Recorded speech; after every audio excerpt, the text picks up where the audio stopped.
তুমি কি কখনো এমন পরিস্থিতিতে পড়ছো যেখানে মনে হচ্ছে সব শেষ, কিন্তু হয়তো ঠিক তখনই শেষ। ট্রেনটা তোমার জন্য অপেক্ষা করছিল। রাত প্রায় 11টা, স্টেশন ফাঁকা। একটা ছেলের নাম রাজীব বসে আছে একটি ব্রেঞ্চে, তার মুখে হতাশা, হাতে একটা ছোট ব্যাগ। জীবনের সমস্ত স্বপ্ন যান ব্যর্থ হয়ে গেছে। রাজীবের স্বপ্ন ছিল একটা বড় কোম্পানি চাকরি করা, লেখাপড়া ভালো, কিন্তু গ্রাম থেকে আসা শহরে বারবার প্রত্যাখ্যান। আজও সে একটা ইন্টারভিউ দিতে ফিরেছে, আর আজও বলা হয়েছে তুমি যোগ্য, কিন্তু অভিজ্ঞতা নেই। সেইভাবে আর না, আমি গ্রামে ফিরে যাব, শহর আমার জন্য না। ঠিক তখনই ঘোষণা বলা হলো শেষ ট্রেনটা দূরপাল্লায় ঢাকা এক্সপ্রেস 5 মিনিটের মধ্যে ছেড়ে যাবে। রাজীব উঠে দাঁড়ায়, ট্রেনটা ধরেই সে বাড়ি ফিরে যাবে।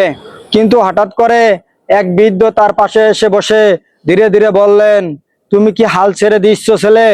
রাজীব একটু অবাক হয়, জবাবে কিছু না বলে মাথা নিচু করে। বৃদ্ধ বললেন, জানো আমি এই শহরে এসেছিলাম 20 বছর আগে। প্রথম 2 বছর একটাও চাকরি পাইনি, অনেক রাত এই স্টেশনে কেটেছে, কিন্তু হাল ছাড়িনি। আজ আমি এই শহরে একজন সফল ব্যক্তি।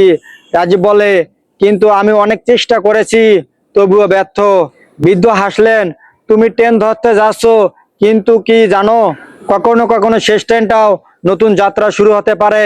তারপর বৃদ্ধ একটা ভিজিটিং কার্ড দেয় রাজীবকে, আগামীকাল 9টায় এই অফিসে আসো। রাজীব হতবাক, তার চোখে পানি।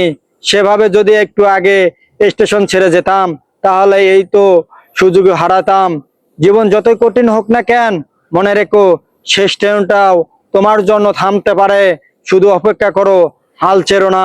অবশ্যই ভিডিওটি ভালো লাগলে লাইক এন্ড সাবস্ক্রাইব করে পাশে থাকবেন পরবর্তী ভিডিও পাওয়ার জন্য।